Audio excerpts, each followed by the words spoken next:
नमस्कार दोस्तों, मैं मुकेश। दोस्तों, आज हम जिस भी घर में एंट्री मारते हैं वहां एक बीमारी कॉमन है और वो है डायबिटीज। हम जिस भी घर में पहुंचेंगे वहां पर ये बीमारी बिल्कुल मिलेगी। आप भारत के हर घर में प्रवेश करके देख सकते हैं और इसी वजह से भारत को डायबिटीज का कैपिटल भी कहा जाने लग गया है।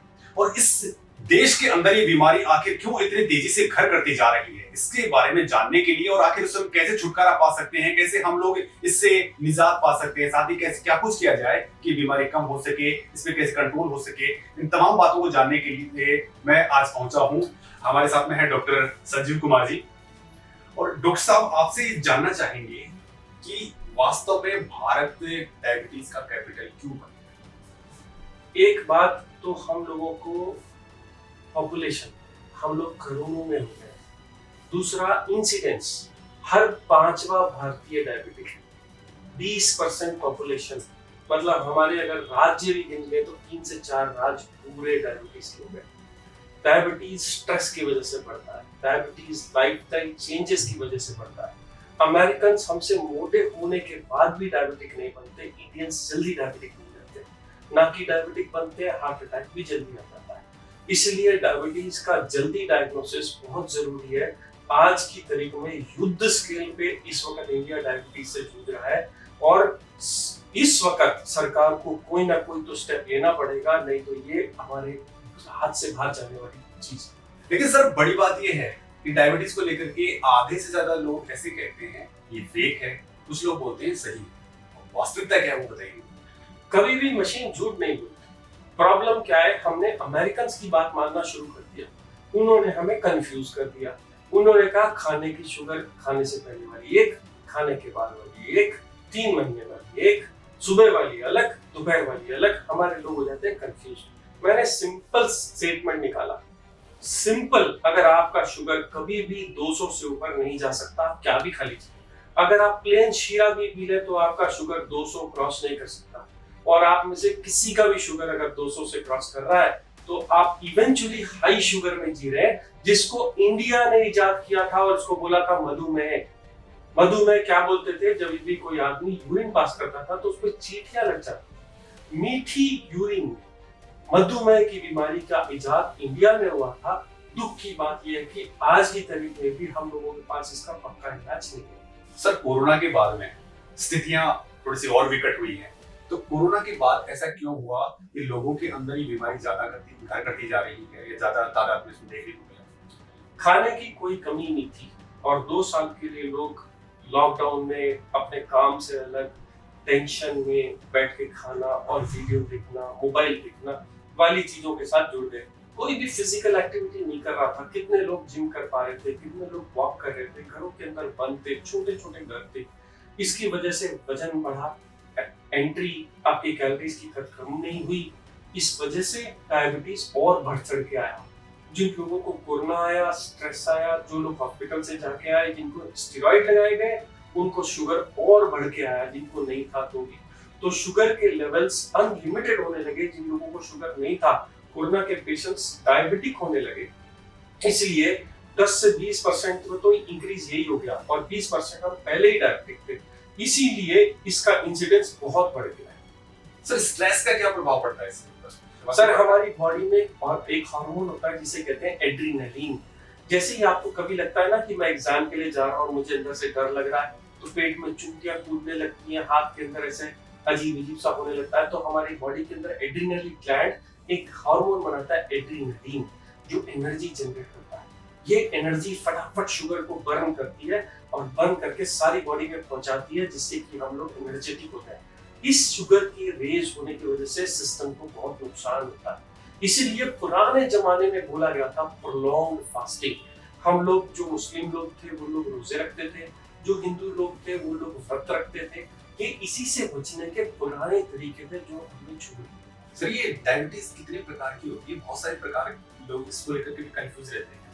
कुछ लोगों को बताया जाता है कि जेनेटिकली आ रही है सब, तो क्या है इसका प्रकार? सबसे पहले डायबिटीज 1 और 2 टाइप्स की होती है, पर आप कंफ्यूज मत होइए। मैं ऐसा बताता हूँ, जो लोग मोटे हैं और ज्यादा खाते हैं उनको डायबिटीज इंसुलिन की कमी की वजह से नहीं होती, वजन ज्यादा की वजह से होती है। उसको टाइप 2 डायबिटीज बोलते हैं। ये वो कॉमन डायबिटीज है जो हम लोग देखते हैं, जिसमें सिर्फ गोलियों से इलाज कर दिया जाता है। एक डायबिटीज बचपन में आ जाती है, जिस वक्त आप बच्चा 3 या 4 साल का है, जिसने कभी कुछ भी नहीं खाया सिवाय दूध के अलावा या कॉमन खाने के अलावा, उसको इंसुलिन बॉडी में बनती है, उसकी पैनक्रियाज खराब होती है, उसे टाइप 1 डायबिटीज कहते हैं, क्योंकि उसकी बॉडी में इंसुलिन नहीं है, इसके लिए उसको इंसुलिन लेना जरूरी है। पर टाइप 2 डायबिटीज को इंसुलिन की जरूरत ज्यादातर नहीं है। सिर्फ इंसुलिन को लेकर भी बड़ा कंफ्यूजन है। लोग इंसुलिन को लेकर के, इंसुलिन लिया जाए कि नहीं लिया जाए, उसको लेकर के बहुत ज्यादा डर भी लोगों के बीच में होता है। कुछ काम दवाइयों से चल जाता है, लेकिन इंसुलिन को लेकर के लफड़ा क्या है? हर आदमी body 100 unit insulin per day बनाती है। जैसे जैसे हमारी उम्र बढ़ती जाती है या वजन बढ़ता जाता है, उस इंसुलिन की रिक्वायरमेंट और बढ़ जाती है। जब बॉडी कोऑपरेट नहीं कर पाती तो ये 100 यूनिट भी पूरी नहीं रहती और शुगर बढ़ जाता है। जैसे ही शुगर बढ़ा और इंसुलिन 100 पे ही रह गई, कम रह गई जरूरत से, तो आदमी डायबिटिक हो जाता है। अब इसका एक इलाज है, या तो बाहर से इंसुलिन सप्लीमेंट कर दी जाए, इसको कहा जाए कि नहीं आप और हिम्मत और परेशान मत होइए, आपको 20 इंसुलिन के यूनिट्स की डेफिशिएंसी है, हम बाहर से दे देते हैं। या इस बॉडी को चाबुक मारा जाए बाहर से गोलियां दे दे के कि तुम और इंसुलिन बनाओ। ऐसी स्थिति के अंदर होता क्या है, ये पैनक्रियाज जल्दी फेल हो जाता है, इसकी वजह से डायबिटीज बहुत ज्यादा बिगड़ जाती है।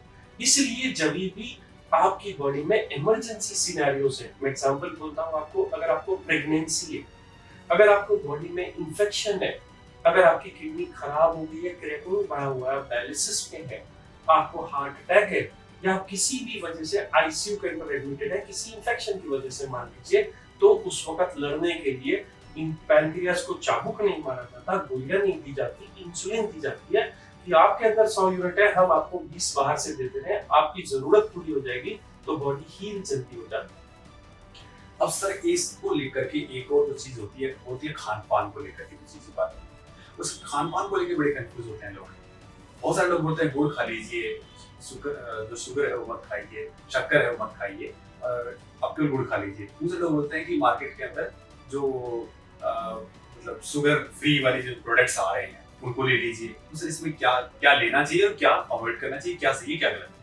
इसका बड़ा सिंपल सा एग्जांपल है, हम दोनों साथ में बैठे हैं, मैं आपको एक चीज बताता हूँ। देखिए साहब, भगवान ने हमको एक तरह की शुगर दी, जिसको दिया फ्रूट्स के अंदर। हमने उसी फ्रूट्स के अंदर से जूस निकाला। जैसे एग्जांपल ले लीजिए गन्ना खाने से किसी को आज तक शुगर नहीं हुई, क्योंकि गन्ना को भगवान ने इतना छुपा के बनाया है कि अगर हम चाहें भी तो हम 1 या 2 पीस से ज्यादा नहीं खा सकते। हमने क्या किया, उस गन्ने को मैनिपुलेट करके उसका जूस बना लिया, पर हम थके नहीं वहां पे। हमने उसको गर्म करके उसका गुड़ बना लिया, अब वो फिर छोटा हो गया। जहाँ 5 गन्नों का एक छोटा सा गुड़ का पीस बना, उसको और प्यूरिफाई करके शुगर बना ली, चीनी बना ली। यहाँ पे भी हमारा दिल नहीं भरा। हमने कहा कि सिर्फ त्योहारों में चीनी खाएंगे, नहीं, अब चीनी सस्ती हो गई, सबके घर में आ गई, तो रोज सुबह चाय में डाल के पीते हैं, सुबह दोपहर शाम, कुछ लोग 10 बार, कुछ लोग 2 बार। तो पॉइंट ये नहीं था कि हमने नेचुरल शुगर को अननेचुरल में कन्वर्ट किया। पॉइंट ये था कि जब हम लोगों ने नेचुरल शुगर को, जो क्वांटिटी लिमिटेड थी, उसको अनलिमिटेड में कन्वर्ट कर दिया, इसकी वजह से हमारी बॉडी कोप नहीं कर पाती। अब मैं आप लोगों के साथ एक एग्जांपल लेता हूँ। दूसरा गन्ने का हो गया। अगर मान लो हम दोनों बैठे हैं और हम लोग संतरा खा रहे हैं, मैंने आपको एक संतरा ऑफर किया, आप कितने संतरे खाएंगे? जाहिर सी बात है 2-3 खा सकते हैं। 2-3 लड़के 2-3 खा लेंगे, लड़कियां 1 पीस खा लेंगी, ठीक है। अगर मैंने आपको जूस ऑफर किया तो 1 गिलास तो लड़की लड़के कोई भी पी लेंगे और उसको छोड़ेंगे नहीं। 4 से 5 संतरे लगते हैं 1 गिलास जूस बनाने में। अगर लड़की 1 संतरा खाती वर्सेस 1 गिलास जूस पीती, इन दोनों में 5 गुने का फर्क है। मतलब आप अपनी कैलोरी को 5 गुना बढ़ा रहे हो, और फिर आप कहते हो बॉडी बगावत कर रही है। बॉडी के पास सिर्फ रेजिस्टेंट कैपेसिटी डबल की होती होगी। आप एक की जगह 2 संतरा खा लो, वो संभाल लेगी। मैं आपको तीसरा संतरा दूंगा तो आप कहोगे कि जान से मार देगा, क्या कितने संतरे खिलाएगा। पर अगर आप जूस का दूसरा गिलास दूंगा तो शायद आप पी लो। तो प्रॉब्लम यह है कि हमने नेचुरल शुगर को अननेचुरल शुगर बनाया। अगर आप मेरे साथ नहीं थे तो मैं आपको लास्ट लाइन बताता हूँ, जो याद रखिए। अगर भगवान की बनाई चीनी को आप खाते हैं तो आपको कभी डायबिटीज होगी नहीं और कभी बिगड़ेगी नहीं। आदमी की बनाई शक्कर, शुगर, गुड़, चीनी, मिश्री या खजूर की शुगर, कोई भी फॉर्मेट ले लीजिए, वो जायज नहीं।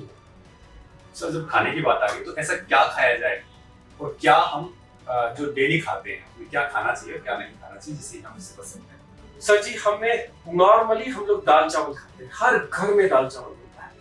दाल और चावल, दाल प्रोटीन है, चावल कार्बोहाइड्रेट्स है, इसमें एनर्जी है, इसके अंदर बिल्डिंग ब्लॉक्स है प्रोटीन के। आप इन दोनों की क्वांटिटी को इक्वल रखिए। जैसे जैसे चावल सस्ता होता गया वो तो उन्होंने चावल ज्यादा सर्व करने शुरू कर दिए और दाल को कम करना शुरू कर दिया। जब आपको बॉडी बिल्डिंग करनी है तो आप देखो वो आदमी सिर्फ अंडे और दाल ही खाता है और चावल खाता ही और पतला हो जाता है और बॉडी बिल्ड करता है। आपको दोनों चीजें खराब है, आप इक्वल बैलेंस में आइए। जितने चावल लेते हैं उतना दाल लीजिए। एक प्लेट के अंदर अगर आप एक कड़छी चावल ले रहे हैं तो एक कड़छी दाल लेना है। क्वांटिटी को सही रखिए। जैसे कि आप देखिए मिडिल ईस्ट का जो कल्चर था उसमें खाए जाते थे नट्स और उसके साथ नॉनवेज, और इंडिया का कल्चर था हम खाते थे दाल चावल। इन दोनों को मिला के हमने बना ली बिरयानी, और बिरयानी बनाने के बाद हुआ क्या, वॉल्यूम ऑफ चावल बहुत बढ़ गया। अगर आपको आज भी बिरयानी खानी है तो खाने का तरीका बताता हूँ। जितनी आप सब्जी सलाद ले रहे हैं उतना राइस ले लीजिए, बाकी एक्स्ट्रा निकाल दीजिए। आपको कभी भी जिंदगी में ये प्रॉब्लम नहीं आएगी कि मेरे को न्यूट्रिशन पूरा नहीं है या मुझे शुगर हो गई। अपने खान पान को आज भी बदल दीजिए। आपका कार्बोहाइड्रेट और प्रोटीन, दाल और चावल जो घर का है उसकी क्वांटिटी बराबर होनी चाहिए। पूछिए अपनी वाइफ से, अपनी बेटियों से जो लोग घर में खाना बनाती हैं, जब चावल नापा जाता है तो गिलासों में नापा जाता है, जब दाल नापी जाती है तो कटोरियों में नापी जाती है। पूछिए क्यों? क्योंकि चावल सस्ता है। पर आप सस्ते पे मत जाइए। आज की तारीख में खाने का कोई कॉस्ट नहीं है। हर आदमी जो कहते हैं ना हम खाने के लिए जीते हैं, 10% भी अपनी सैलरी को खाने के ऊपर खर्च नहीं करते। आज भी वापस आइए, अपनी पुरानी प्रथाओं से जुड़िए। मुस्लिम बोलते हैं दाल खाना, हिंदू बोलते हैं दाल चावल। आप इसको इक्वल रखिए, आप कभी भी तकलीफ में नहीं आएंगे। बहुत बहुत धन्यवाद डॉक्टर साहब। आपने जिस तरीके की इंफॉर्मेशन दी है उससे देश इस डायबिटीज से दूर हो सकता है। बस फर्क इतना हमें करना है कि हमें हमारे जो हिंदुस्तान के तौर तरीके थे खान पान के, लाइफस्टाइल के, उनको ज्यादा अडॉप्ट कर लेना है, और वेस्टर्न की तरफ जो हम बढ़ चुके थे उनको हमें स्लोली उनको छोड़ देना है। बहुत बहुत धन्यवाद सर, थैंक यू।